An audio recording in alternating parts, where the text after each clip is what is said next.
could change it now. Not sure I even would, 'cause I can feel it in my bones. Regret misunderstood. It's just a feeling that I found. Are we forced to play this out? 'Cause it's not supposed to be this way. Telling yourself it's just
Welcome back, everybody, to SCL. We have more action coming in this week. We've got two teams starting things off here first, with another two teams to follow up quickly after the fact. We expect the first game to be fairly good. It is the only game we had available to slot into this first slot, but the second one, that's where we think things are going to get really nice and hot, just like the Southeast tends to be during the summer. But first, for us, go ahead and pull up the schedule. Look at all the teams we're seeing come down here today while we jump into, well, hopefully getting this further into the action, as we already get a little bit of a sneak peek of what our map band's going to look like down below. University of Georgia Red, Dallas probably feeling happy about that one, facing off against Wake Forest Gold. Second match will be Louisiana Tech Blue facing off against Texas Tech University Red. That's one we think is going to be big, with a 2-2 Texas Tech facing off against a 3-1 Louisiana Tech.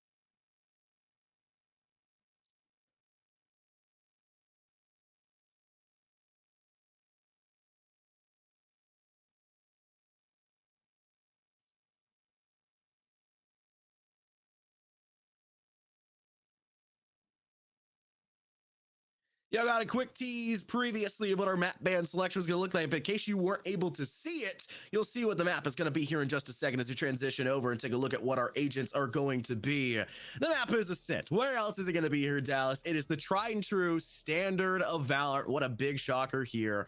Both of these teams, both UGA Red and Wake Forest Gold, lost to FAU Owls and to RRG Orange. So to me, those are the teams I'm really looking at inside of this group. But UGA needs to try to find their stance, their feet back from underneath them, and hope that some more upsets happen in this group and they want to move on and move forward. They really want to make this a 3-2 heading into the second game of the day, which unfortunately I don't have written down who they're facing off against, but they want to make sure that they're putting their name on the board and punching that ticket even further, and really hoping that either of those two teams takes a loss or two by the end of the mainstay season so they can punch that playoff seat perfectly home. But let's take a look at our agent selection specifically. Astra, Silva, Jet, KO, and KJ over for the Wake Forest Gold side. Over for UGA Red, Astra, Chamber, Jet, Breach, and Sova. The Chamber is kind of something we've been expecting and seeing a lot more here. Yeah.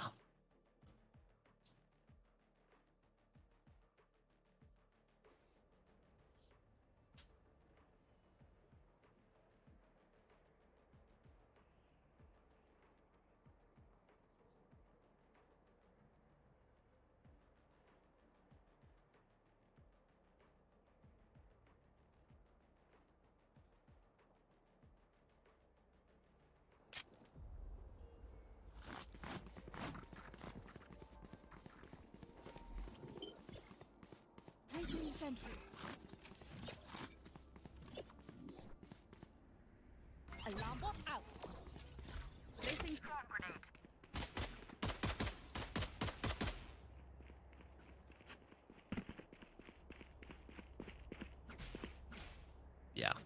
Yeah, I mean, just in terms of what you do as an agent in comparison to Omen. Omen's role is paranoia around a corner. You can kind of entry in for your team, initiate a little bit. You got the dark cover, you can shrouded step, but your kit is fairly small in terms of total function. Astra fulfills everything. Team needs to make a call about someone being down on spike. We just use a quick gravity well, try to pull them in. Concussive blast as well. You can zone off entire areas by your lonesome. Yes, Brimstone can kind of do the same thing with the sky smokes, but it's a totally different pace. If you're an IGL, if you're a leader in any regard as that Astra, you step into that role beautifully, and it's just kind of a team comfortability in my mind. Is that controller comfortable leading the team? If they're not, send him on the Omen, your team will still be doing plenty fine. You're just missing that little bit of an edge. And speaking of edges, Wake Forest Gold had that KO initially. It's been loft off the board, and Typhos on that KJ will be joining them in the afterlife, as the assault coming in from UGA Red has been working out quite wonderfully for them. If it wasn't for the flanks coming through from Seeds, who dies right after with Rye as well in the afterlife. It is AIM finding a 3K in this round to secure UGA Red the win.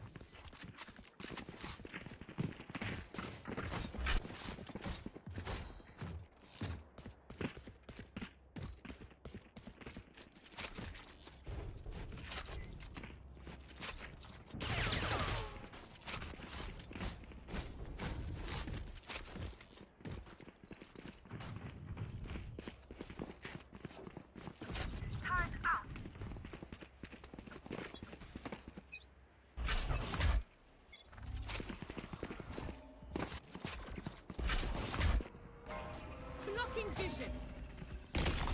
And it depends all entirely on the push. To be fair, a lot of it's going to come down to whether or not it's the A side or the B side, but UGA Red have said, hey, the A side's ours for the taking, sent out plenty of util that way as well. WA Smile will take down one. Shrooms joins in for the second. Wake Forest Gold now down at 2-player disadvantage. Somewhat anticipated here, Dallas. It is pretty much the bonus round from UGA Red. They've got SMGs. Wake Forest Gold have absolutely nothing to their name, but at least they're hoping for a single kill, and I think they may be relying on exit frags, considering that, well, Falcon just got dusted back towards defender spawn. The only player left is Tyboss trying to work in a slow flank from A. And it's not gonna happen. AIM will take them down quickly. 2 in a row for UGA Red, and a flawless one. The worst case scenario for Wake Forest Gold, because you want to squeak at least one away.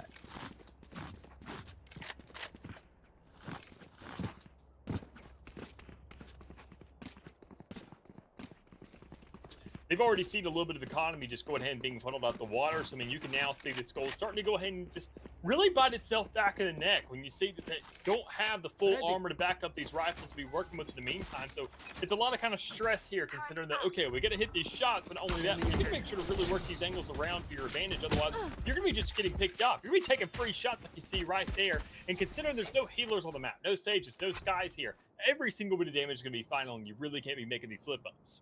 Oh, where's your Warlock, man? Where's your healers? Where's your support? Gotta have them in the back line, but sometimes you really want to go and take fights where you know you're at a clinical edge, you have that skill differential, you can peak gunfights, you can force 1v1s, and it looks like we're seeing Wake Forest go for it. They baited out the initial player, leaving Farfel in the corner tucked towards tree. They sneak down 2 kills at the refresh back, netting an even position for Wake Forest Gold, but Rye acquiesces a much needed kill over to UGA, and it burns the bridge they started to build in this round, putting now UGA at a man advantage, control over the A sites, and they've got a player locked over towards Winery with proper weapons finally back in their hands. It's just a matter of setting up, holding on, and playing for this post plant, which they've now completely solidified, moving 2 players down into hell and leaving that player, like I said before, towards Winery. What can they possibly do?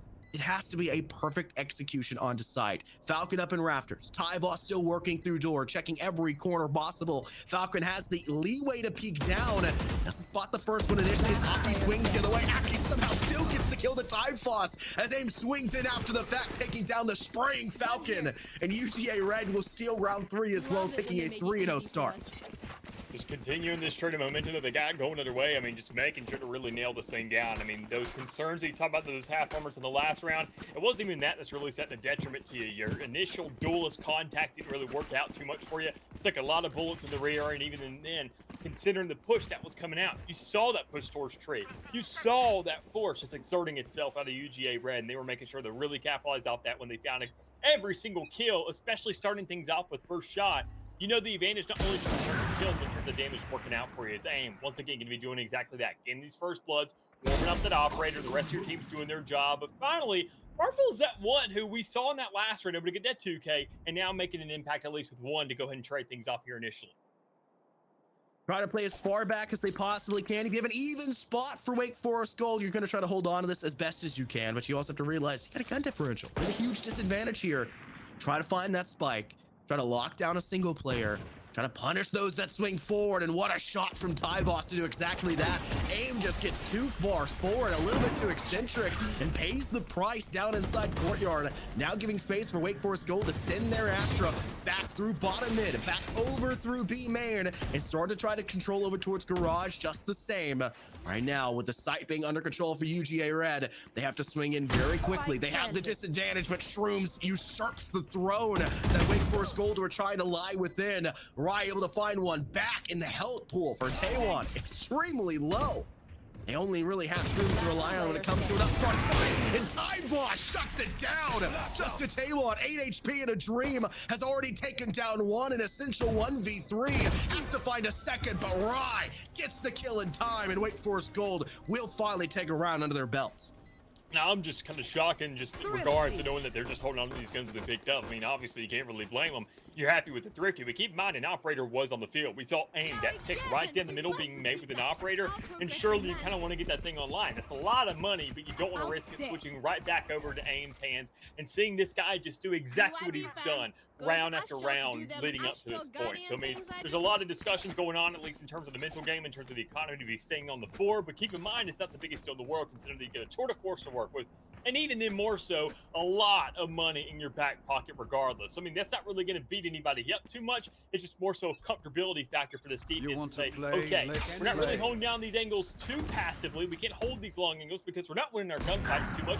Work off the utility that's available to us, because right now, a Cloudburst and a Tailwind sure as heck is.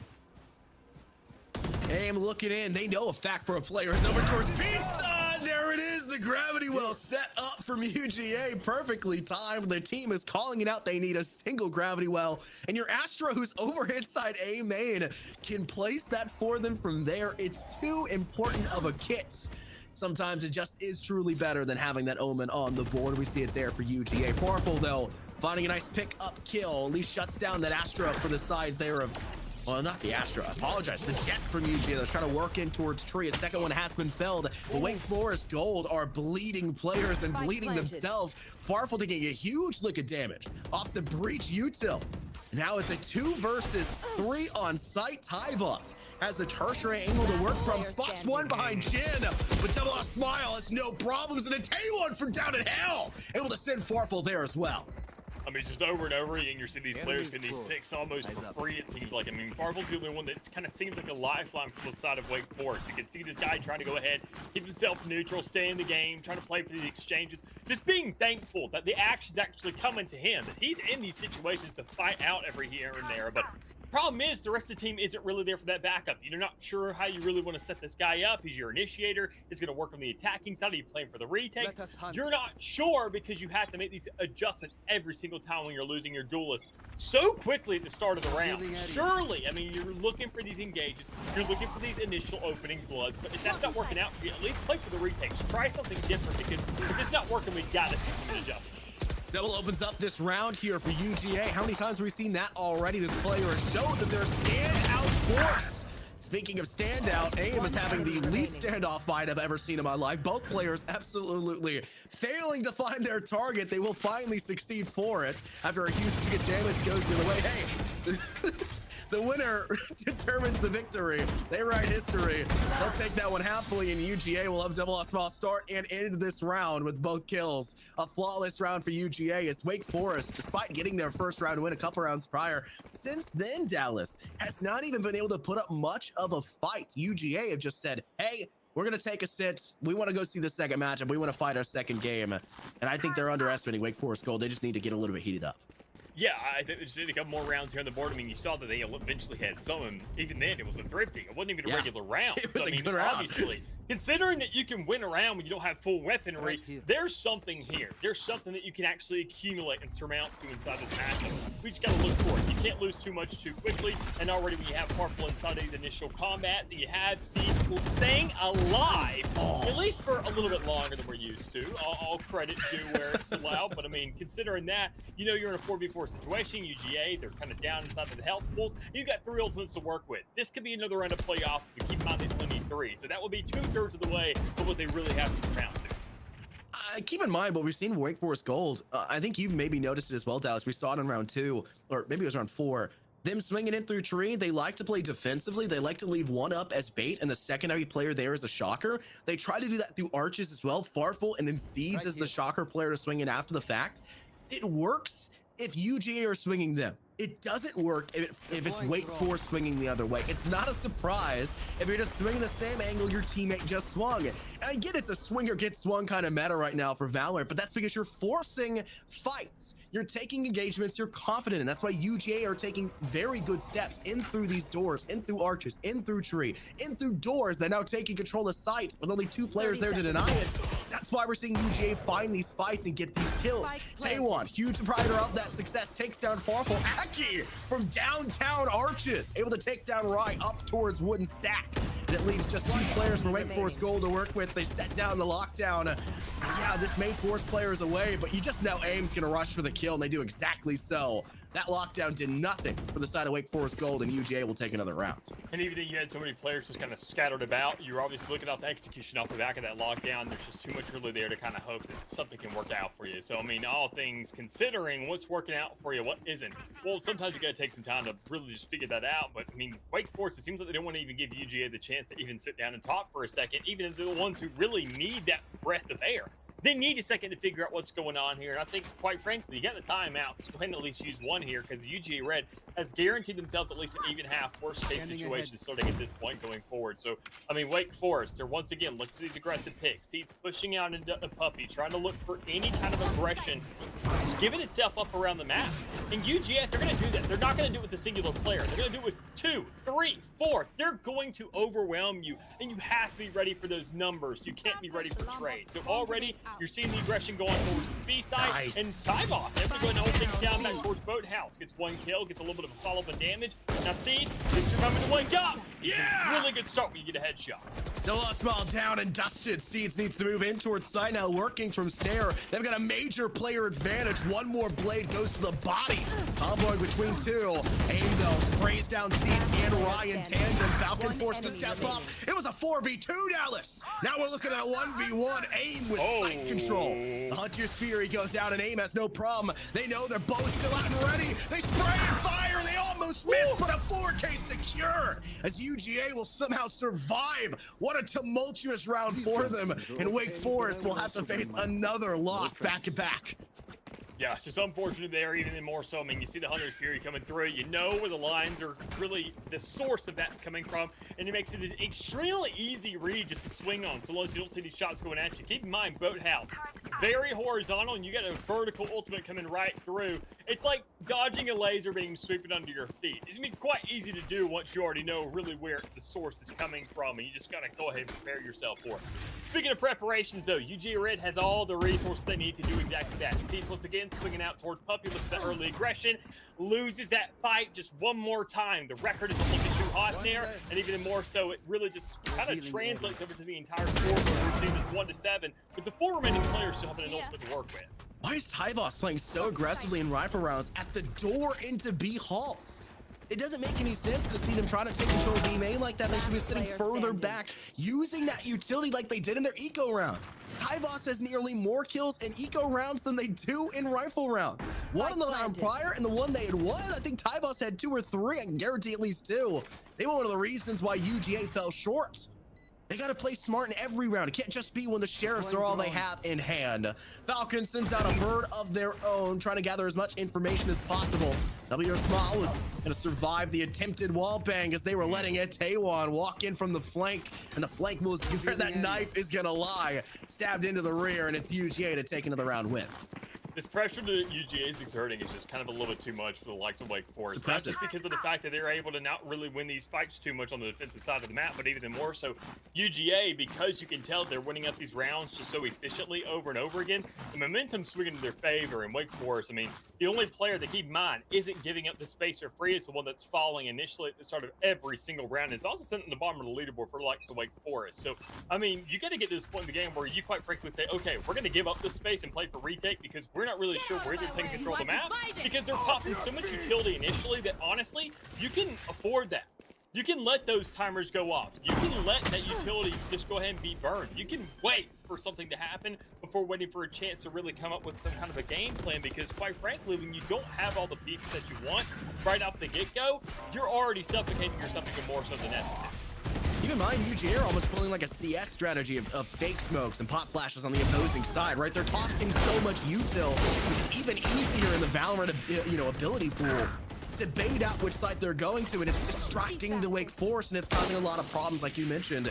Play in, though, from Shrooms. They're very straightforward for this one. Bladestorm to go forward, and they know things in the smoke, but they were blinded. Not a problem. 3K, very gorgeous Bladestorm trifecta, and it leads UGA to another flawless round result for them. The Wake Forest Gold are about to enter into that second half with only one round to their name.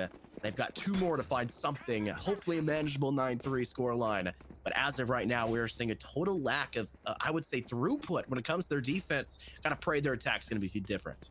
Yeah, I mean, they got time. They just don't have very much of it. And considering, I mean, clock's ticking with this being your final chokehold right here. You need to make sure to win these next 2. Otherwise, this entire half kind of feels like it's dusted a little bit. I mean, the next one, better yet, considering you're walking into it with a lot less. Even with an operator in hand, Seeds can't win these initial gunfights. You're swinging out towards Puppy. It's a little bit too readable of an angle at this point because they got warmed up to hit the shots beforehand, and they're going to do exactly that no matter where you really put them at this point in the game. So a curveball, not really hitting at the right time, but even then, maybe the Odin can be the one to really send it home. Problem is you're just 3 players short. Havas is trying to work in. Last round. They play a lot smarter in that round, Alice, and look what they find. A lot more success individually.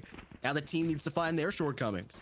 I like seeing Tyboss play back. I don't like seeing it the second to last round of that halftime.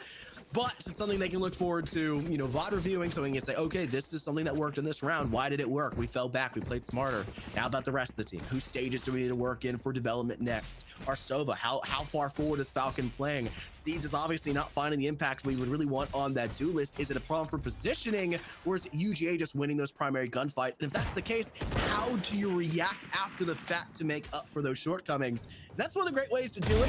Be the initial player on the bait, have a secondary one there with a sniper to lock things down after the fact.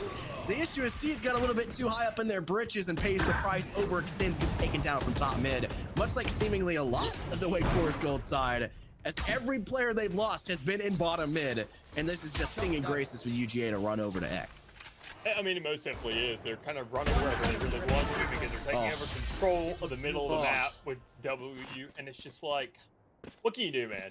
It just hurts so much to kind of watch this kind of thing happen. UGA just taking full control of the map, and you really just can't fight them. It just feels like you don't want to get into these gunfights in the first place. You just really want these rounds just kind of go away, just move on to the next one, and just not even really have to participate too much. But I mean, quite frankly, you got another half to work with, and maybe a pistol round give you a second of time to really figure things out, kind of close that score differential a little bit, or maybe go on the most wild comeback that we've ever seen surmounted in Valorant. The biggest comeback that I would ever have witnessed in my career as a caster. But that's a lot to ask for, but it all starts right here in a pistol, and it's got to start, especially with Gold, trying to take that same out of control.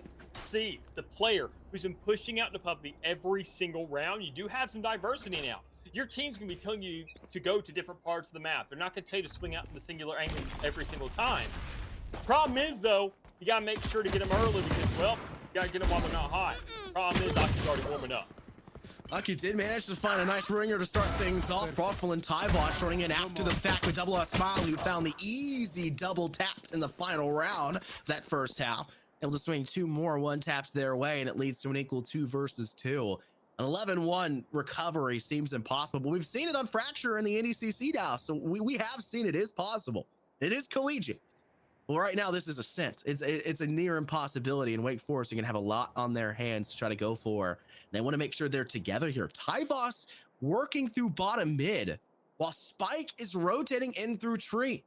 They're nowhere near each other. No assistance for the Spike carrier, and you've now isolated Tyvos all the way over inside bottom mid. That maybe will tell UGA that they're going to be instead, but I mean, that Spike, it's down. They now know for sure it's over on that A site. And it's just an audio cue for them, and they're going to rush it as quick as they can to Falcon. Audio cue in. They notice them over towards Tree, towards Puppy. Falcon somehow gets that frag as Shrooms will just hold on to the diffuser. Can they win it? No! Shrooms can step off and tap the ghost to get the job done. UG at match point, series point. That was an opportunity to get something done. Now is a chance for a little bit of breathing room to at least keep this game going away. But even then, I mean, you have the chance now. You have the force that's going to go with it. But I mean, UGA, considering they're going to have a little bit more money off the back of that last round, they're going to have the full armors to back up these Spectres or whatever they opt to go for in the meantime. That's where the concerns really start to flood through. What sacrifice are you going to be making? What kind of trade-offs are you going for? You can already see Farfel looking to go for the Sheriff maybe to go ahead and have that option of full armor available to him. and a little bit more of a kid, I would say, off the back of that, with the 1800 compared to what you'd see off maybe, the 1600 or what you'd see the 2000, just the Spectre in the half. But I mean, considering that the Sheriff is going to be opted for, you need that utility, you need those flashes, you need that engagement. But quite frankly, that's what your team's going to be choking up on. And it really kind of works for you as you've already found an even trade. Seeds and Double S Smile. Fortunately, Double doesn't really have the chance to survive for too much longer. That's honestly the best pickup Wake Forest could ask for at this point in time. How does Tyvos not get spotted there on that swing? Shrooms takes down their doppelganger of Seeds, tries to swing to Tyvos to refrag aim. Unfortunately, 4 HP does not spell a very solid way to go about it. But when there's a full HP player in front of you, it may just work. Aki and Shrooms side by side. Shrooms in for 3 in the round. 2 of those at 4 HP, might I add. And it leads UGA to a GG no re.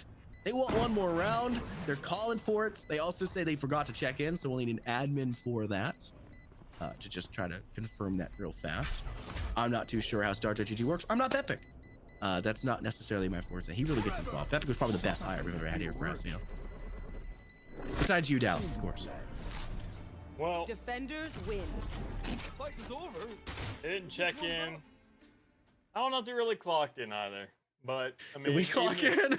It depends on where they really came from. I mean, just looking at this matchup, we're just going to take it as is. We saw a game regardless, whether or not you actually clocked in. You showed up to play as best you could. I mean, that's kind of what you were given. And UGA, obviously, they felt like they were a lot more kind of ready to hit something when it came around to it. Considering that we've seen this team before, we know what they're made of. We saw their first matchup here in the first week of the season, and we know that they were obviously surmounting to something good here. They were looking for opportunities. I mean, they're one of the teams that are kind of right there in the middle of the grounds. And I mean, sure, they're not the hottest in the scene. I mean, we're going to take another peek. Keep in mind of 2 players who were up on the bracket compared to likes of UGA in the same group, but they're just here. And they show that obviously they are a very, very defining line of really what this group looks like and what these kind of DQs look like going through once we get to the bracket play, of showing that the levels between these teams that are kind of sitting in these middle grounds, knowing that they are getting beat by other teams, and we're looking at score differentials like that on the likes of Ascent, you really can't just ignore stuff like that. I was literally about to mention it. If this team of UGA Red is able to tank down Wake Forest Gold so damn dominantly on Ascent, who the heck are the FAU Owls? Who the heck is RRG Orange? What is going on in this group? How are these teams able to take down seemingly a titan like UGA Red? How the heck are they able to pull that off? I can't wait to pull up some of their games and see them further on. I'm hoping that I mean, to be fair, we picked the games, but I have a terrible memory, so I have no idea when they're going to be on broadcast or how they're going to be on broadcast, what days. I have no clue. But those are the teams you got to be looking out for in this group. And unfortunately for Wake Forest Gold, they're dropping now to an 0-5 stat line. They're going to head into the next game, I presume, today, and try to decide as well if that's going to be an 0-6 or they're finally going to pick up their first. But UGA 3-2, they're hoping to go 4-2 by the end of the day. But like we said, they've got another battle ahead of them. Thankfully, they got to this one fairly quick, which means they're still going to be, they're going to have plenty of time to maybe take a break. And maybe their first game for the other team isn't ready yet. We may have to take a longer break here as well. But make sure you guys stay tuned. We got another matchup coming after this one. This is the one we think is going to be truly close with Texas Tech facing off against Louisiana Tech. Don't go anywhere.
get up. Time is barely on our side. I don't wanna waste what's left. The storms we chase are leading us, and love is all we'll ever trust. Yeah, no, I don't wanna waste what's left. And on we'll go, through the wastelands, through the highways, till my shadow turns to sun rays. And on we'll go, through the wastelands, through the highways, and on we'll go.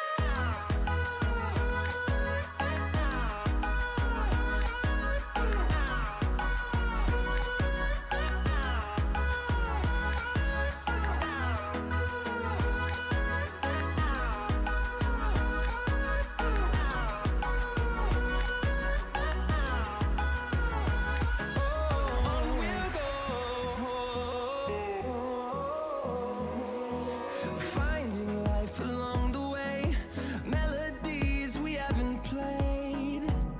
No, I don't want no rest, echoing around these walls, fighting to create a song.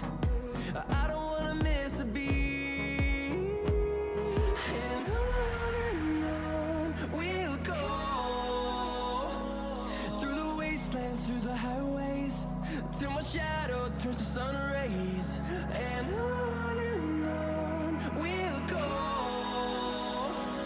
through the wastelands, through the highways, and on we'll go.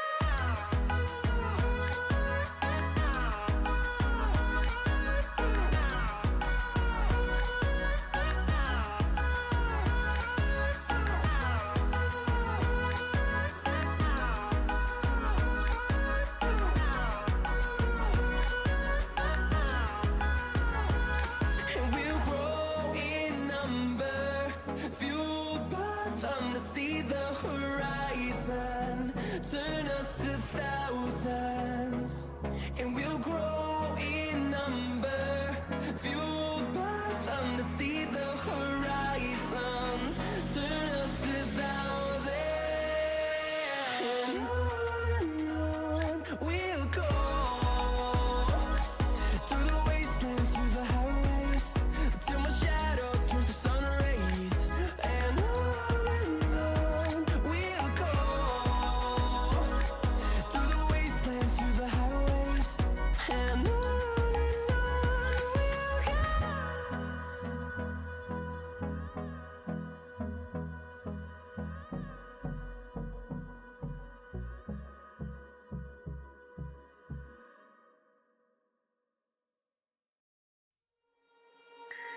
to yourself.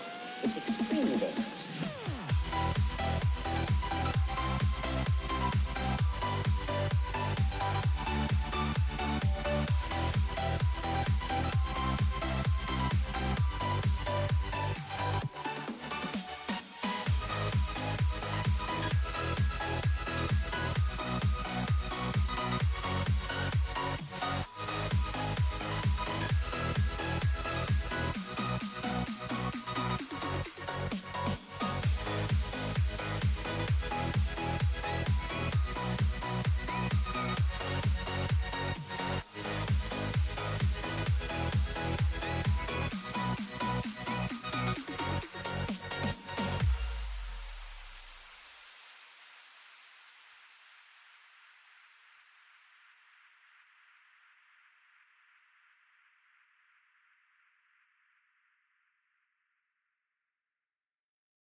surprise and watch me weep. I love everything. Fire spreading all around my room. My world so bright, it's hard to breathe.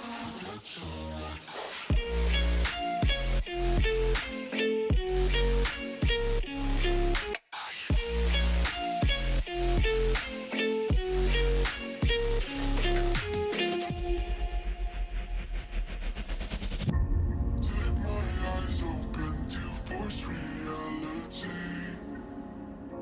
Why can't you just let me eat my weight in glee? I live inside my own world of make-believe. Kids screaming in their cradles, profanities. Some days I feel skinnier than all the other days.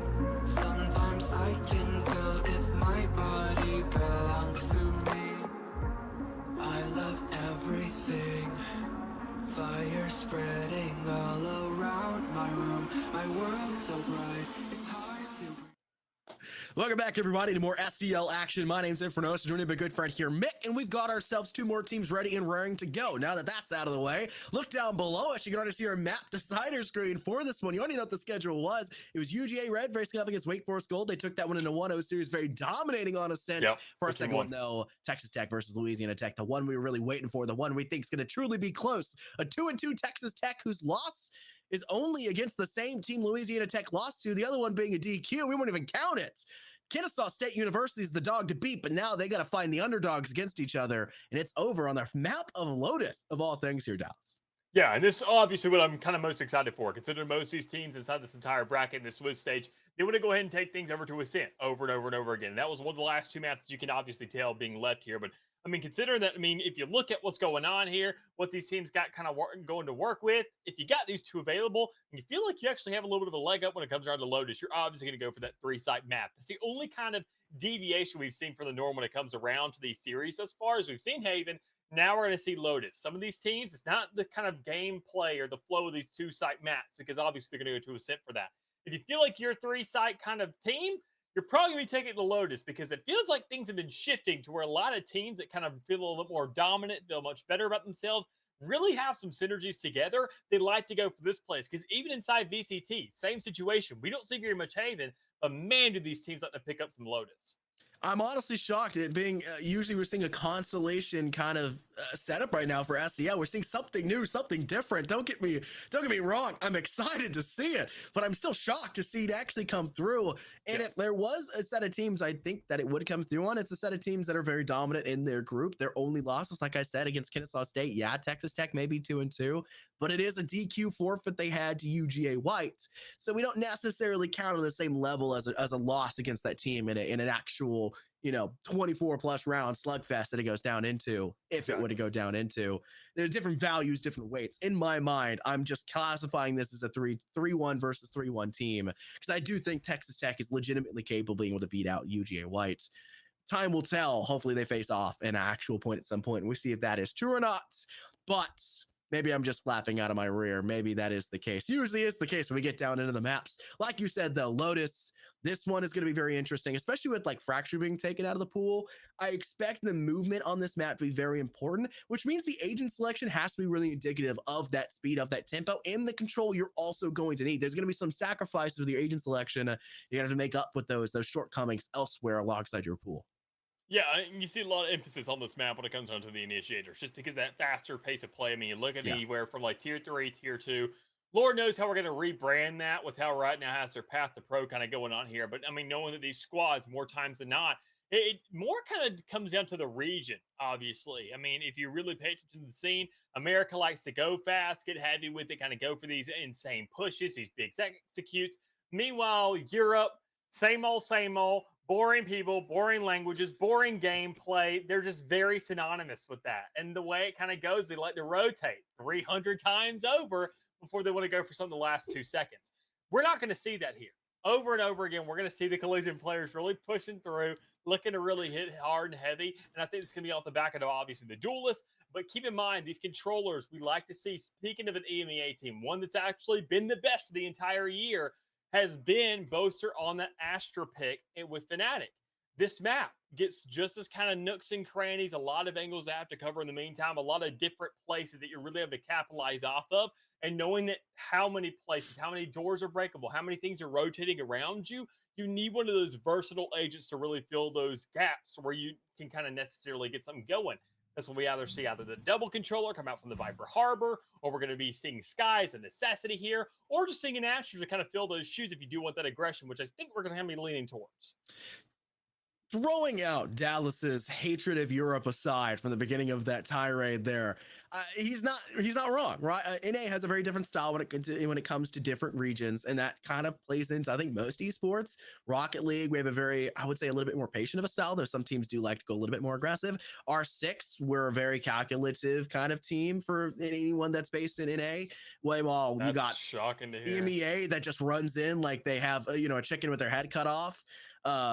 Regions are very different. Thankfully, we're SEL. We're the Southeastern League, right? We're only based here in the Southeast. We're all NA, baby. We got that pride, I would say. Maybe proud to be in the SEL at the very least. We at least have an understanding of basically what this is going to be. And I think most SEL teams, most players down here are going to be basing their concept for play off of what is right there in front of them, the pro scene right in front of them here for VCT, what's going on in America, what's being shown to them first and foremost. I like to talk about trickle down stratonomics, right, and joke about that. It starts in pro and it slowly trickles down into it. A lot of teams down here in the Southeast, Dallas, like Auburn, like UAB did with some of their very good rosters like that at main stage, they look a little bit more than just NA for their strategies, but I don't think we're going to see that much different here for Texas Tech and Louisiana Tech. I think they're going to stick to tried and true, which truly I think means that Lotus is going to be a very entertaining map at the very least.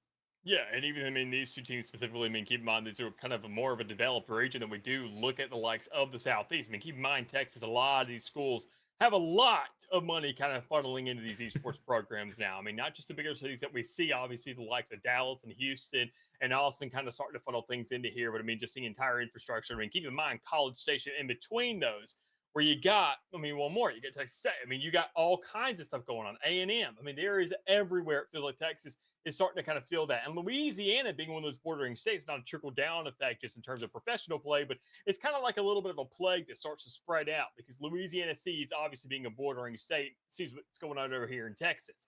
And it's just going to kind of keep on going that way and going that way. And it feels like, thankfully, we're seeing these splotches that's starting to kind of meet in the middle here because Georgia, Florida also being two very big states when it comes around to the kind of ecosystem. So knowing that, one of those obviously being UGA, who's also inside this pool, holding their own in the meantime. Texas Tech being one of the fewer Texas teams that we do have available here inside the SEL, kind of holding their own thing down here. Louisiana always kind of being an outlier, but I'm really happy to see that Louisiana Tech is at least holding their name down, really making themselves kind of a stance here because, they're the ones who got to put themselves on the board. Louisiana doesn't really have too many top tier programs, I feel, in too many games. And I think, honestly, here, this will be a really good place to just kind of make their mark here initially. It's not necessarily Texas Tech that's known for it specifically, but Texas in general, right? And your name's a part of that, right? There's some ways you could say for, I would say, a lot of interstate rivalries like we had last week in college football, Colorado and Colorado State. It got really dirty. That game was very rough, to say the very least. It was a really rough game. Not a lot of good football being played, a lot of dirty plays. Not a lot of players on the side of Colorado side out there. They're dropping like flies. Yeah, it's a bit rough. Rest in peace, Travis Hunter. Loved his YouTube videos, and now he's going to not be able to play for like 3 weeks. Hopefully that doesn't slow down his uploads. He's laying in his hospital bed afterwards. That was a really funny video he uploaded. But like sometimes you can get away having a rivalry interstate or having some connection interstate. Auburn doesn't really have to have the connection with Alabama. They joke about being state of Auburn instead of state of Alabama. They're not connected. It's not Alabama State University. It's not North Alabama University. It's not South Alabama University. They have some disconnection. They can be their own entity. Texas Tech, you're part of Texas. It says Texas in the name. You're going to be stuck up. You're going to be compared to Texas through and through. And you just got to show that you can be with Texas. You can be there with Texas. You can kind of usurp the throne that Texas had for a very long time. Houston had 9 rosters and 35 different players across 17 other rosters and other esports. They were the top dog, and they've kind of fallen off here. I think Dallas and I've seen much less from the university as a whole when it comes to Valorant. Yeah, they have much VTD less is kind of rosters. taking that torch now for the most part over here.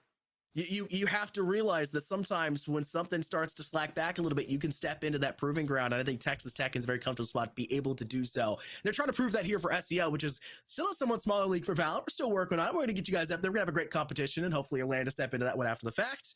But keep in mind, when other schools start to step in, when some of the bigger programs say, hey, this may be a good spot for us to step into and dip our toes, you already have a precedent. You've already got it's home ground, it's home turf. You guys can really step up to the plate and really hit a homer against some of the best teams out there. But they got to be based in the Southeast. And but of course, on top of that, we're based now in Lotus. Go and throw over to our agent selection, see what is being teased and picked here for this map. I mean, already, once again, I kind of mentioned it earlier. You got to look at the likes of these controls, what they're going to be doing here. You have the Astra that will go ahead and fill up those crevices all on the map that you really need, but even then, we're not seeing that really be employed by either squad so far. Obviously, a lot of hovers going through here, but you see kind of the bubbles combined with the walls on the side of LA Tech. Meanwhile, Texas looking to lock things down with these double walls, going through, trying to find that Viper, combined with that Harbor, the typical combo that I always love to see because, man, it is so impressive if you really know what you're doing off the back of this. But the bigger thing that we're going to keep, obviously, our eyes on, not the duelists, surprisingly. Sure, we do have that Reyna kind of being introduced there, but it doesn't have a Sky off the back of it to kind of really force those looks and those kind of entire eyes and those guiding lights to really get their big impacts. That's why we see the likes of Paper X employing it there. The Reyna, the Lear, backing off of a guiding light, you have to either A, turn away from that thing and get a free shot off, or you're looking at to shoot that eye. And a guiding light, which cannot be shot down anymore, will blind you. It is a lose-lose situation. Meanwhile, I mean, Fade's hot.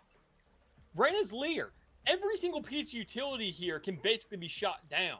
Meanwhile, LA Tech is actually employing a little bit of that aggression. They're going for a lot more kind of traditional play here, but I don't think it's nearly as fast-paced as what we're going to see kind of here from Texas Tech. So, obviously, I think I'm not really sure how we're going to be seeing this pan out. It's just going to be more of the actual pace of game. Who's finding these initial picks, and even more so, I'm going to be keeping my eyes on the controller over everything else because that Harbor, I think that will be the most impactful kit in this entire composition on either side, so long as it's utilized correctly. Honestly, if anyone wants to get a reference or an alliteration over to like UFC, LA Tech looks like the champ that's trying to hold on to their title, and they're willing to let it go to a decision. They're calculative. They'll throw in their jabs. They'll throw something smart, but they're going to hold back and try to go for points. Texas Tech looks like that young up-and-comer, the Sean O'Malley of stepping in, right, and just throwing every haymaker they possibly can, swing moves just as much as they possibly can, as fast as they possibly can. It can tire them out. It's pretty impressive, and there are ways to deny that, but Texas Tech's agent selection looks ruthless. It looks aggressive. It's very fast-paced. It's almost no setup to actually swing forward into it. Yeah, Harbor and Viper can do so, but theirs are place and forget if you're Viper, and place and actively move and swerve if you're Harbor. It's going to be so darn strong alongside that Fade, alongside that Raze, alongside that Reyna. It's going to be so darn fun to watch. Unfortunately, they have to start off on the defense, where I think it's going to have a little bit less oomph. They're going to have to really play to their strengths that they have, which is going to be trying to peak fights first and foremost. Like I said, it's a swinger gets swung kind of meta we see in a lot of Valorant teams and compositions. LA Tech, they can pick their fights the way they want. They can set things up. Throw in a dark cover. Paranoia this side first. Want to make sure we've got a toxic screen laid out before we get a little bit too aggressive. Toss out a paint shell, then move in with a boost pack. Make sure you're behind a cubby. It's very much so a slower style, but it's a lot more efficient as a team. It feels like there will be much less waste for utility than Texas Tech's push. And speaking of waste, I mean, we're already seeing an entire site being wasted here off the get-go. I mean, you look at that C side of the map, you're not seeing any control there, any holes. You have no signal here to go ahead and hold things down. So you're looking for these initial combats on side of B and A, and it's not even working out for you. LA Tech are getting all the picks necessary to win out these fights, but on top of that, they don't need to worry about the rotation towards C when they already have so much control right through the middle of the spike plant to go off the back of it as well. Spike planted. Slow push still working out for LA Tech. They got to get a little bit aggressive, all things considered. It is the first round. You just play for pistol fights. But that early engagement with util, the toxic screens, the harbor wall, that was enough to keep Texas Tech in a very uncomfortable spot, allowing the swing from LA Tech to work out for them very well. It's an attempted defuse by timers. It's just going to go their way for the side of Louisiana Tech. Nothing they're going to do about that. And it will fall in their favor very solidly, especially with J. Crew getting 3 20 kills in that round by their lonesome. That's going to charge up that Viper Spit, which has an increased amount of ult points that's needed, which was a huge nerf. I completely forgot about that, but looking at that there on the scoreboard, just, oh, that's so tough to see. I can't wait till they make another change and say, you know what, 9, why don't we just get a little controversial here? Let's just make her 10, plus 10. 13. Just make something different here, because 10 is a little more satisfying to look at. It'll be kind of even across the board. You know, you get one for plant, you get one for the likes of dying up around or whatever it may be. It doesn't matter right here, right now, though, because considering that we already have a third of the way, at least for that Viper going away, and even a buy off the back of that as well, looking at what's going on here. LA Tech, once again, looking for that pressure, trying to hold things down. I want to see what happens here out of LA Tech over and over again, because obviously they're the only ones with the Sentinel. They have this information available to them, but they don't even go off the back of it because they're already just winning gunfights outright. I'm honestly shocked at how it's been working out for them. For Texas Tech, they don't really have weapons, so they're not too concerned with it. But Louisiana Tech aren't necessarily rocking major weapons either. A couple players still have a sheriff, and they're just still plenty confident in their ability to be able to take down Texas Tech's rehabilitation. Their re-attempt now as they regress back over to the A side from the defense they had initially on B and C. They lost that first player. They now want to reassess the situation and try something new. And unfortunately, Lazy tried something new with that judge, but it was no jury and it was no executioner. It goes the other way with just a classic law-free gun, a couple right clicks through that smoke that goes the other way for an equal now 3-on-3 with Jurassic and Panda. They finally kill a piece. Jeton joining in, but it's Sarko to bite the bullet there for their side. Still an even footing fight. They try to come in swiftly from that A main side. They try to swing to Hut, but Louisiana Tech were fortified, and Jurassic will bite them down. 2-0 start for Louisiana Tech. And even then, already just looking for these kind of retake situations. You can't give anything over to like the Texas Tech when it comes around to these retakes. When it comes around to the gun specifically, sure, their shots haven't been the best thing in the world so far, but it's only been 2 rounds in, so you gotta cut them some slack there. Keep in mind, they've been playing for these retakes over and over and over again because of the pure power that comes behind this composition. It's gonna be oppressive off the back of these walls, knowing that Harbor can be a lot more adaptable. The Vipers, you see the walls stretch right across that B and C lane every single time. They're covering as much as they can with what they got, but off the back of it really comes down to whether or not they can actually play for these retakes with all the utility. They can just flush it in an instant's notice and just completely overwhelm the map when they know where the spike is going to be down, and they can put that pressure where someone they know they're going to get an actual trade-off from. So look at this kind of even spread, slow and steady. LA Tech now knows that there is a very respectable opponent in front of them. They have an actual arsenal to work with, legit guns to play off of now, and they're going to be on every single side, as you can already see. Viper being set up towards C, right there towards Waterfall, looking at that connect, being ready to answer whenever is necessary, wherever is needed. And even then, Harbor playing towards door. You can see instant answers ready for this, so long as Alex can at least make it out something and get a kill off the back of that. That heal's going to get you what you need. Snake Bite creates vulnerabilities and gives you deaths all over the place. Great swing by Lazy. It's perfectly timed to catch Alex Soccer 2011 off guard. I'm going to say the full name every single time you pick the name. I'm going to go for it. It evens things up to a 3-on-3, but the damage was done. When you're Alex Soccer 2011, your Reyna is able to take that corner so effectively, despite the paint shield tagging them right off the get-go.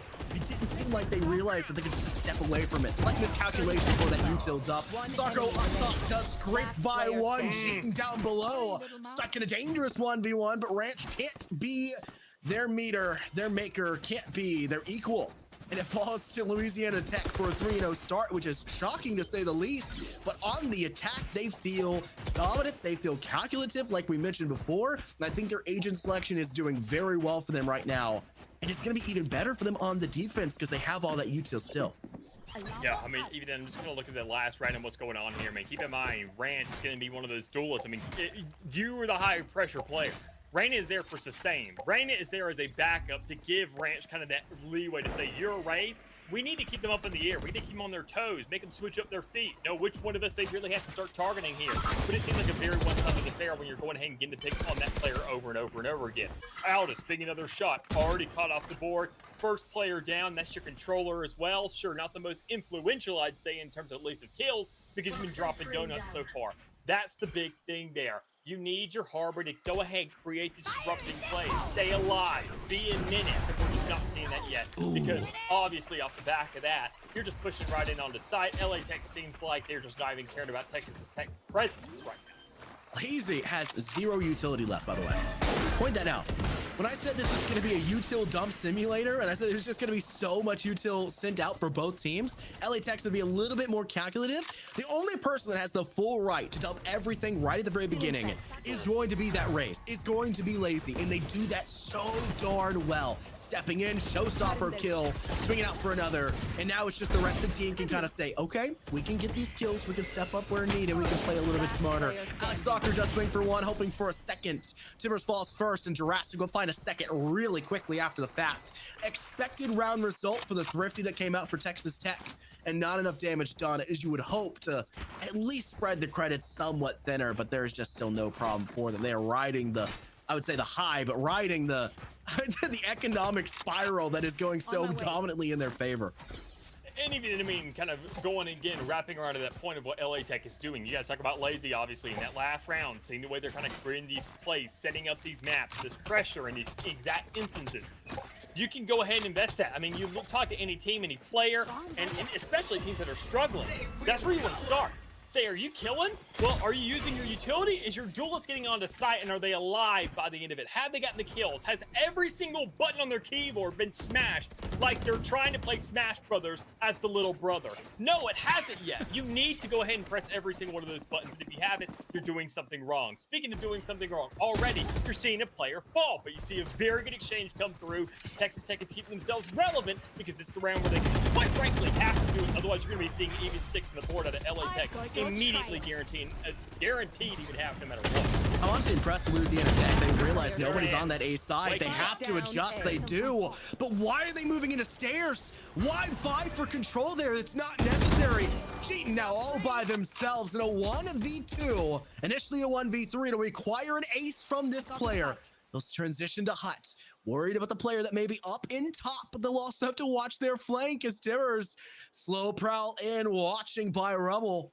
I think this is the perfect time for Jeeton to transition backwards. We could also try to take down Panda. Take the slightest swing this way, could spot them. It is, and timing is there! Jeeton will slap down Panda. Take an even 4K, and they're hunting for the odd number 5th as they rotate as fast as they can. Knife is out. I can hardly call that a knife. C side is theirs for the taking. And it'll be a Fade versus a KJ in a 1v1 now on the C site, as Timbers is slow walking and prowling out of B. Spots away the turret, has to clear it, and Jeet now has all the information they need. The haunt around the corner, it's marked. Lockdown goes. Prowler must be cleared, and Jeeton can just bide their time. They spot Timbers rotating. They can spray it down, but the destruction, it's effectively a 2v1. Jeeton uses that chance to strike, and the Viper hits. It's an ace for the player in LA Tech. Go to 5-0. You saw the panic come through just in the placement there for Timbers, trying to go ahead and get the pick off, trying to go ahead and shut down that lockdown, and even then trying to find the kill simultaneously. Not thinking about the placement of where you are as a player, thinking more about the crosshair and hoping the player's going to swing off of you there. But even then, just knowing the time ticking down, how that's really working out for you there. A clutch to going away for LA Tech. You know that Jeeton knows what he's doing. The guy's 8-0. I mean, sure, it was an ace off the back of that last round, but knowing that you're 5 rounds in and you still haven't died yet, you're the one that's actually staying alive and who knows what you need to do to really just play that game of survival. So already looking to capitalize off the back of that, looking for early entry to pick, but you're not seeing a very big emphasis on that when you see all of these going over to LA Tech side instead, with just these players letting the defense funnel out into their hand, right in their big burly arms and just crushing them. Burly. Big burly arms. Thank you, Dallas. Louisiana Tech. Apparently bears. They're large. They're in charge. They have no problem. They are dominating Texas Tech to say up to this point. A 5-0 is a hard scoreline to throw anything against them, but to make matters worse, it looks like it's very quickly going to be a 6-0, and the 6th round win for them is going to be flawless, and that is in fact the case. J Crew for the final 2 had assistance with K just behind them. Sorry, Lazy just behind them. Sometimes that weird text gets my eyes off guard. It is a dominant performance from them, and you said they just waited for Texas Tech to come at them. Texas Tech has done what I would think is a good job so far in this series of not playing exactly to the strengths of their lineup, of that really aggressive, dominating push. They've been keeping patient, trying to hold themselves back, but they let go of the leash in that last round, and they quickly learned why they need to stay chained up. Louisiana Tech were waiting for that moment, and the second the moment gets sprung, the spring gets sprung at all, it snaps back and recoils you in the face. Yeah, I mean, speaking of recoil, though, I mean, there's a chance for a little bit of that to come back and bite LA Tech right here. You've got 3 ultimates on the board from Southeastern Tech. You gotta hold these things down already with an even exchange on the board in terms of damage. Alex can compensate for that later. Just has to find somewhat of an assist, let another player finish that job off and look for something off the back of that. But even more so, the Viper, that's still just kind of barely sending off that last confrontation, has a Viper's pit to work with as well. So, I mean, keep in mind, so long as that spike gets down, you're looking for coverage. You're playing kind of these nooks and crannies. And I talked about it on this map. There are plenty of them to work with, especially you find some control on that B site, it's going to cover up the entire thing. C is going to cover up the entire thing. The one site in the map that Viper's pit really doesn't find all the control in the world is going to be A. And that they know that. That's why they're leaving Viper over there, playing around that wall, playing the lurk game, knowing that, I mean, this is a matchup between two players who are basically already dead. Let them sift all that out. We're going to go somewhere else to get something done because, well, we have other ultimates to work with. We have more utility. We have more players. But it's LA Tech with the upper hand still once again. Louisiana Tech playing very smart. They left Sarko the entire round all the way back inside of C-Log, C-Main, C-Lobby, I guess I should specify, waiting for the perfect chance to pounce, and it was given to them finally. So the team rotates back away from the initial engagement. They wanted over towards Rubble, towards Root on that A side. They teased a little bit of B coming in from main, but C was their proprietor of success. They wanted it. They weren't going to engage in such a close quarters engagement like B is. Play a little bit smarter for them. They had the setup. They had the util. Calm, oppressive. Yes, first loss for Jeeton. I'm very sorry to say it. You're no longer the 8-0 warlord you were before. You're now stuck with an 8-1 stat line, but it doesn't necessarily change. You got that 8.0 KD, and it can go even higher here as Texas Tech. They're going to have to full split. They're going to have to default here in this round, and this default is an aggressive one. Look at the 3 players working onto Root. They're coming all the way into A lobby. They want to fight in the face now of Louisiana Tech, which isn't that shocking. But the one person you expect to do that there, Raze, is on C side and holding C very comfortably. Already good crosses coming their way. I mean, LA Tech, knowing what the strengths and weaknesses of the squad is, and you really can't blame them. They're playing it to a T. You put force over towards B and C every single time. You know how I talked about those enclosed spaces being real big chokeholds there that could work well for a Viper? You know your Viper's fragging out. Guess who isn't fragging out? Texas Tech Sentinel. Why? Because they don't have one. They can't give them that space and let utility compensate for that later. It all comes down to these upfront gunfights, which you are winning over and over again because you have a Raze who is fragging their rear end off right now. And guess what? Razes excel in just flushing out areas of the map, especially when it's close quarters like this. Same exact thing with your Viper. Go down a snake bite, find the bullets to just match up behind it. It only takes maybe 1, 2 to close off a kill there. Viper's pit goes down. You have no idea where this is, just besides the spike. You go up the nightfall, and it's just not going to give you the information you need to close this thing out. It is a 1v3, and you are in enemy territory, and they're going to eat you right up. Dallas, correct me if I'm wrong, but this feels very reminiscent of UAH Blue facing off against UAH, is it black? It's UAH white. UAH Blue versus UAH white. Last week, or the first week of SEL, where they played on Vine, and we saw a very interesting lineup come out from one of the sides, and the other side played very tried and true. I said, maybe this is just what works for them. Maybe this is just what we think is comfortable for them. And then it turned into an absolute slaughter, right? It was a completely one-sided affair. Texas Tech has showed an interesting lineup, but they haven't shown anything behind it. Sometimes the standard variables on a map, the go-to situations, the go-to strategies, the go-to agent selection is the go-to for a reason. It just works, and not much works against it. And right now, everything is working against Texas Tech. Louisiana Tech are in an 8-0 slugfest, and it does not seem like they're going to stop anytime soon with J. Crew and Sarko pouncing for the first 2 frags here in round 9. And it's the same kind of situation, though, I would say, is that both these sides, both these compositions play for each side of the map. Their composition works for it. And problem is, both times, and that exists you mentioned about Hunter, and now looking at this, is that they're on the opposite side of the map to start things off with. So they're kind of putting a really big bargain and a really big gamble of saying, okay, look, we just need enough for this one side. And by the time you get around to even getting something on the board, that's where you're saying, man, well, we just need enough. And then you get to the point where we're saying, we got to play a perfect couple rounds to lead this next half, or we don't have enough. It's that flip side where you're expecting something to work out for you and hoping these sides kind of play out. But keep in mind, crazy thing, these teams know the sides they're on before they go into it. And you want that initial start. When it comes into fighting in the ring, you want to be the first one to throw a punch. You want to be the first one in the fight to get the jab off. Otherwise, you're going to be sitting there stunned for a second, figuring out, oh, this guy's pretty rude.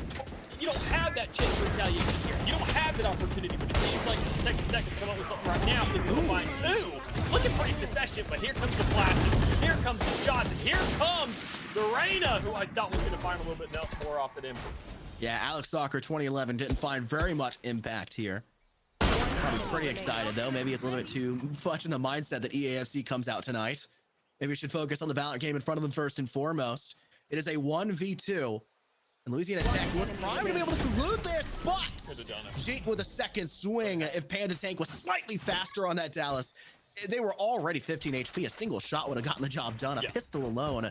Always switch to your secondary, folks. It's in every COD loading screen ever for a reason. 10-0. Louisiana Tech ahead of the competition. This is looking like a football scoreline at the end of a first quarter.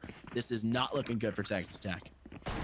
Yeah, it's definitely not the hottest thing right now, considering them being Texas Tech. I mean, they've been exerting everything for this. I mean, it's not like they haven't been using their kits. It's not like they haven't been really playing the game. You're seeing these ultimates come through. Alda specifically, I mean, sitting at 2 and 10, and even then, still, that is 2 reckonings to come out. I haven't seen any influence from those at all. And I mentioned earlier, this Harbor could be the thing to switch up this entire game. Hasn't really had an impact there, but going 1-for-1 pretty close right there off the get-go, and having a man advantage early is going to be pretty good looks here. Already wrapping around the half. You get the call to say, oh, they're coming from spawn. It is a 1v3 situation. Lazy could close this out, but nary a scratch on the man to at least get a first round on the board here for Texas Tech. Finally on the board, finally showing themselves for something. Problem is, it's a little bit too little too late because you're locked out to 2 at this point. Yeah, Texas Tech trying to do the old TikTok meme right now, but just do a wraparound. And unfortunately, they've tried that every round, Dallas. They've attempted that wraparound. At least half the current routes we've seen go on the board for them on the defense. The only difference there was they did it quick enough to catch Louisiana Tech off guard, where they weren't able to fall back into A main. They weren't able to fall back to A lobby, I should say. They were trapped inside of Rude and Rubble. They were trapped in that little lobby section. There was nowhere they could truly go. It was a perfect time there for Texas Tech. I don't even know if it was purposeful at that point. This one, though, is Tibbers and Alex Soccer 2011 swing 4-2. Aldis from the opposing angle down mid pillars. They'll find one of their own, and it is just an onslaught of kills for Texas Tech Red, who find 2 in a row. The only 2 they've gotten in this half, but 2 in a row nonetheless to close out the half 10-2. And even then it comes off to the back of that. I mean, you got to make sure to be ready for this kind of gameplay, the way the flow feels. And I mean, when you're going for these very aggressive hits off the start of it, earlier you could have seen Louisiana Tech.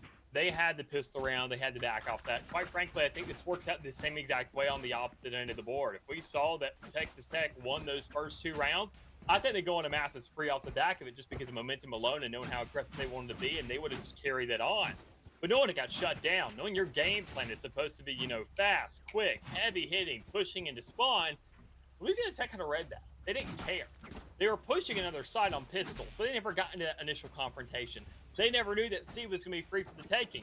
By the time you even got to the point where you're really getting nitty and gritty inside these fights, Lazy was already building himself. You already had an 8-0 KJ. There's not much you're going to do at that point. Louisiana Tech are looking to kind of capitalize off the back of that, saying, look, only need 3 more with this, and especially if we get a pistol round, bonus off the back of that, it's just free game from there on. You got to force if you're Texas Tech if LA Tech manage to take this first round. You're pretty much in a spot where that is the guarantor. Interestingly enough, though, if I had to pick which agent selection I think was more indicative of success on either side, Texas Tech would be the better team in attack, and LA Tech would be the better team on defense. So right now, I think they're truly playing to the strengths of their lineup. It's just going to be which team has the strongest arm, which team has been going to the gym and hitting those lifts, which team has been prepping and has taken their protein shakes before this. Tibbers in an early engagement right before the spike goes down against Jeeton. A quick attempt there to toss out that haunt will not really work out for him. Cleared away very instantly. Turn around the corner. Just barely enough there. It will be shot and cleared away, and they don't re-swing after the fact. Great guiding light. And Alex Soccer 2011 has no eyes to work with. Last remaining player for Texas Tech was Aldis. It's straight by 1, but that's all of this gets. and Texas Tech will acquiesce this pistol round. And I mean, you said it best here, Dallas. They're going to use that momentum for Louisiana Tech, take their bonus, which is expected. I still think a force Texas Tech needs to come through, and then a third will just eventually fall into their lap.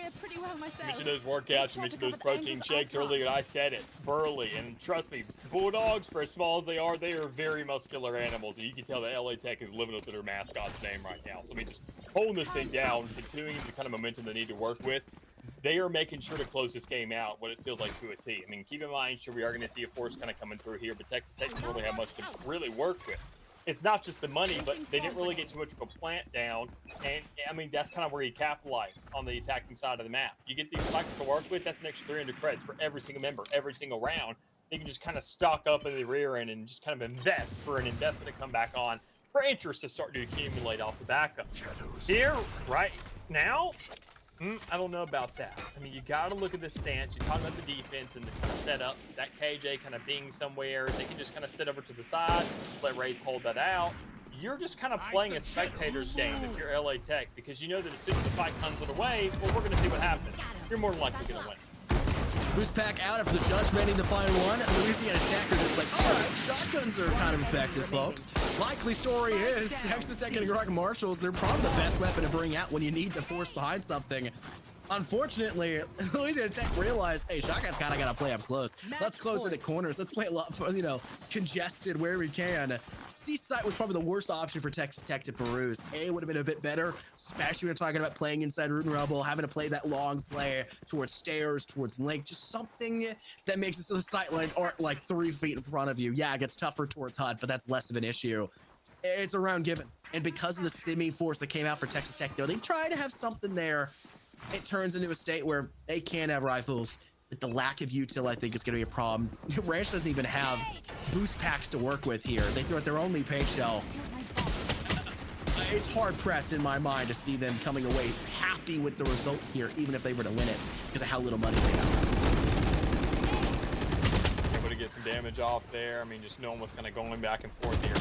Still, off the back of that force, you're seeing another one coming their way from Texas Tech. They didn't really have too much of an actual force in that last round. A couple of players decided to buy, a couple of players didn't, but even then they're still kind of biting it right now because they don't really have kills to share. They don't have a very charitable squad. It's very selfish. It's very much so you need to get your kills, do your job, and we'll look for the trades later. But as it stands, at least for this squad specifically, look at this guy on the other end, able to go ahead and share those kills for everybody, able to keep them alive, better yet, able to go ahead and just find their own frags. Jurassic, just going ahead and closing off this thing like it's a series, closing up shop, eating up the last couple of remaining players with the likes of Jake Crew there to get some assists for a 13-2 lineup. It was close in the last game we saw, but only by a single round.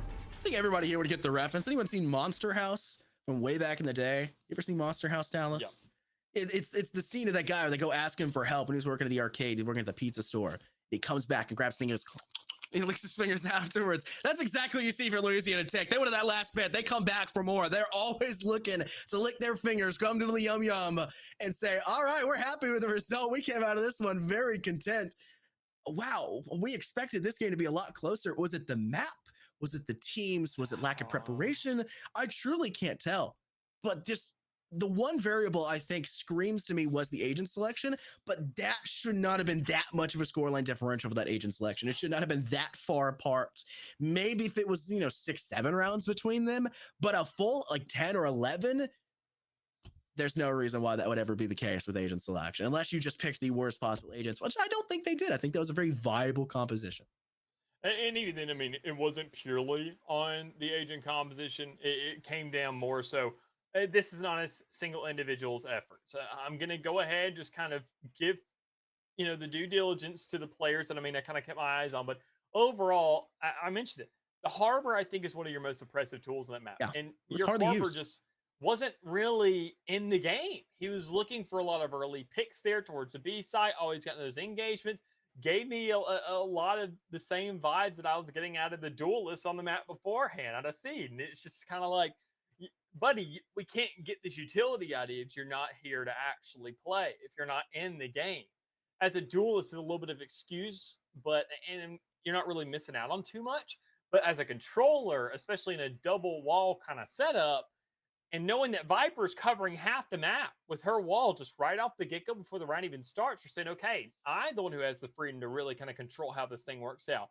They're going to run into that poison regardless. It comes down to, can I slow them inside of it more so? Can I set up these extra walls and make sure these nooks and crannies, they're checking extra angles? And if they just push B every single time, find initial pick, then they're saying, all right, this game is right back to normal. We're just playing ranked at this point. Press W, win gunfights, and this, the closure. Even then, we didn't see enough retakes. You mentioned that kind of UAH game. We saw a composition that was a very attack sider based and very confident on shots. And I still just wasn't really all that impressed with it. It feels like these kinds of compositions set up for the attacking side of the map. Both times, I want to say the team started on the defense when they were setting up for the attack. And at the end of the day, well, what happens? Your players aren't able to get in those scenarios. They're not really looking to just kind of walk down the red carpet at that point. They're looking to grasp for straws just to have some relevancy in this game, to make sure they at least have a neutral standpoint by the end of this matchup. And they don't even get close to that. Another point I want to make was something that I think you can't necessarily just dog on the Harbor. I'm not saying that's what you're doing, but you can't necessarily just blame it on the Harbor for the utility not always being there. It's the double duelist alongside it, right? Reyna, I get it. You don't really act like a duelist in a lot of setups. You're really there for the leer. You're there for the kind of the follow-up to your primary duelist. The Raze half the time was dead when they were retaking on that defense, and they were trapped in the defense for half that game, for over half that game. Yeah, 85% of that game, because that's just the side that got stuck into that first part, which may have been the kind of biggest nail in the coffin for them. Their Raze was dead by the time they needed to re-engage into those sides because they wanted to play so aggressively. And the Reyna didn't want to be that primary duelist. Nobody stepped in to fill the boots for the Raze, that primary duelist, when they died. Despite having such an aggressive composition, nobody really wanted to take that first step through the Harbor walls after they were sent out to take advantage of the slow that hits them, the slow, the slight little concuss that comes in, the just overall expenditure of that util. Its effect was not finding its true effect because nobody was quick enough to come in that short time span. It's one of the few downsides to Harbor, but it's okay if you got a duelist to do it. It just felt like there was not enough there, fulfilling each other's roles, helping each other in those roles. Yes, there were some weaknesses in those roles. Harbor wasn't always in the best spot. It happens. It's a 3 objective map. It's hard to find it. It's kind of a gamble, but when you do, you should be the end-all be-all factor. The team's got to bring you up with them at the same time, though. But that's it for today, Dallas. That's all we have here for the SEL. A short day. I mean, each match took maybe 40 minutes tops, if even that, 30 minutes, 35 minutes tops. We've been babbling about here, sure yaps a lot for the last 5 minutes afterwards, and we started 5 minutes late, so 30-minute series for both times. At least we didn't get to see it sent twice in a row. That's it for SEL here this week. We got more Rocket League coming up next week with hopefully Foof and Bepic once again. You guys are always in wonderful hands there, and me and Dallas will be back on more Valorant, the best day of the week, Thursday, so make sure you guys stay tuned for that. We'll see you guys next week.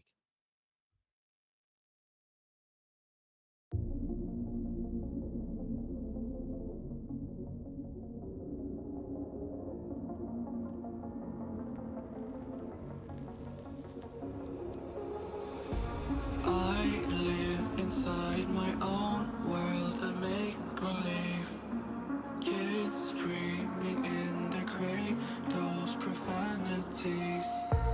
I see the world through eyes covered in ink and bleach. Cross out the ones who heard my cries and watched me weep. I love everything. Fire spreading all around my room. My world so bright, it's hard to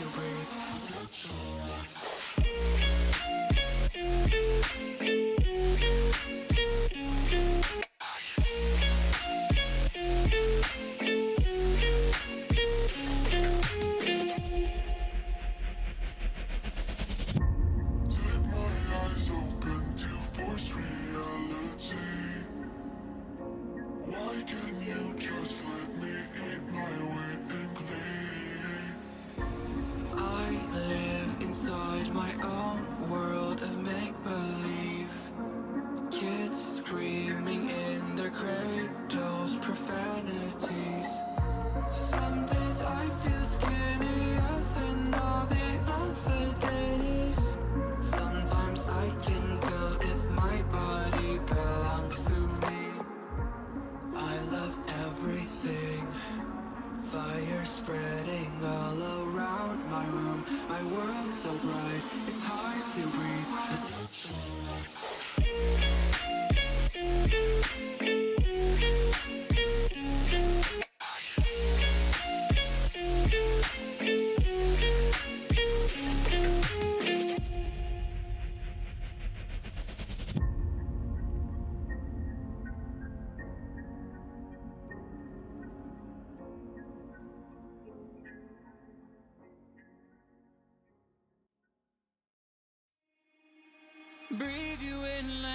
oxygen. Oh, in an otherwise suffocating world, I'm reaching out for arms, I'm drowning in the open-ended love we're making, girl. Exhale the past, inhale a future that lasts. Change my heart, change my mind for the last time. Wanna believe